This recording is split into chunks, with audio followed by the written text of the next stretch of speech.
This is Billy Sheely again. I am here to again talk about sexual abuse. I have been doing some thinking since last night when I posted my last video, and I think that considering won't a publisher publish my book, The Hidden Demon Within, and I can't afford to publish it myself, I think I'm going to self-publish it via not exactly audiobook, but more of a self-published video um, diary, I guess. Um, Starting this evening, once my tablet finishes charging, because the book's typed out on my laptop, I will record the book and upload it so that way y'all may keep up with it. The book pretty much consists of the following. It is the set of events that has led to this current state, and it contains great detail into my previous endeavors as a child before I knew better.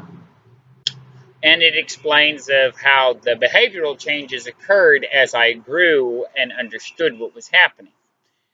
And as an older adult, looking back on the child, I can recognize certain behaviors and aspects that the child went through. And so that's where we'll start this evening and or tomorrow. I just thought that I would give you guys a little quick update on what I plan to do. I plan on publishing my book in full, just not on paperback. If I can get it in paper and print, that'd be great. But I fear that YouTube is going to be my best bet at getting it published, and it will be in a series of videos. We will go over chapter 1 this evening, and I suppose that every day we will go over a chapter within the book until all chapters have been covered. That way you can see it from the beginning to the end.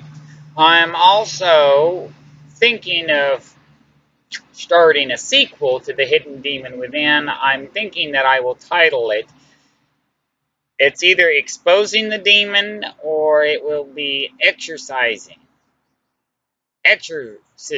of the Demon. So that's where we are right now. Right now we are kind of in limbo. I'm trying to get recognition, and I'm trying to show people that it is okay to speak out about what's happened to you, and that we as a society need to understand what's going on and what the problem is. Personally, okay, the religious community has an issue with the gays, right? Okay, well, I'm not going to say that being gay is a choice on that matter, but I'm not going to go off of attraction either. I'm going to say learned behavior. Um, if an individual is taught that a certain type of behavior is okay, then obviously that's how they're going to be imprinted. Look at it as a dog. You teach and train a dog, your pet, to do what you want it to do.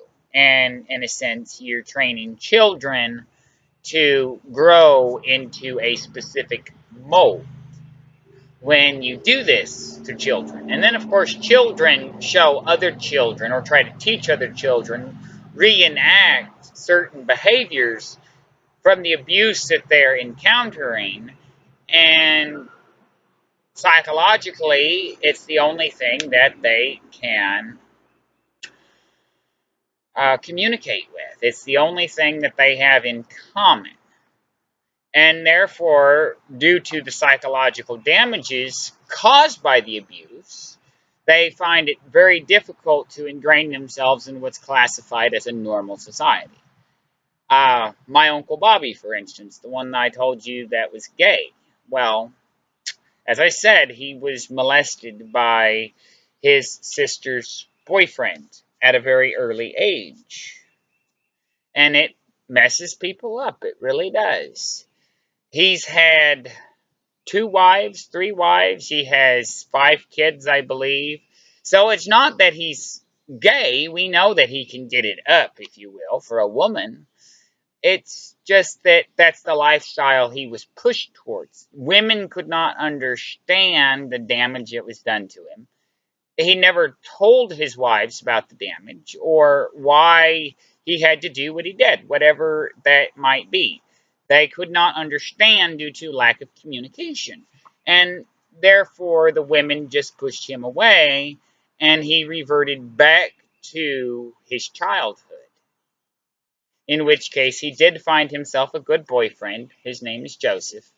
Joseph is actually a pretty cool guy. He's kind of timid, but Joseph, by far, I believe, treats him better than any of his wives ever had.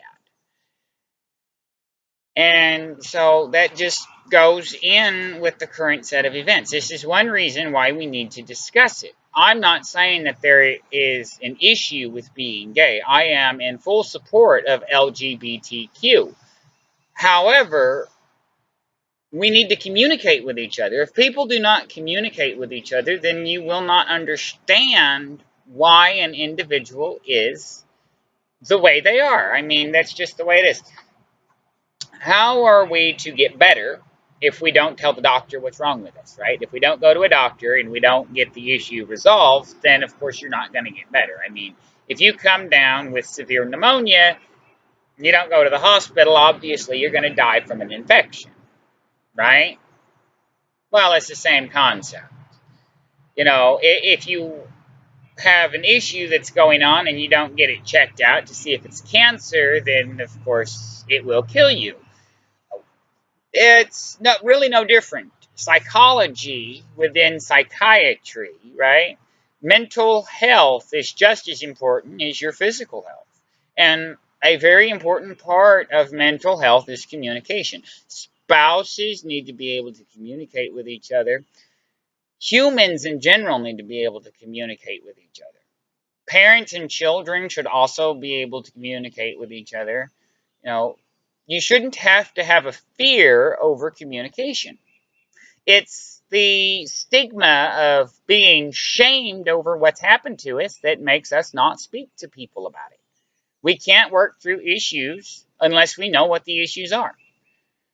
And so that's good. That's my video blog, my diary this morning. I have dealt with circumstances under the very same similar issues. I've never talked about this because I never trusted anybody enough to talk to them about it. I always feared being stigmatized over it and being rejected or a series of other things, you know, being disliked, losing friends. But little did I know that a lot of my friends have been through the very same things for the very same reasons. The time for silence has to end, and the time for healing has to begin. Let's start the healing by explaining what's happened to us. I'm opening up. I'm taking the first step. I'm lending my hand. Will you take it?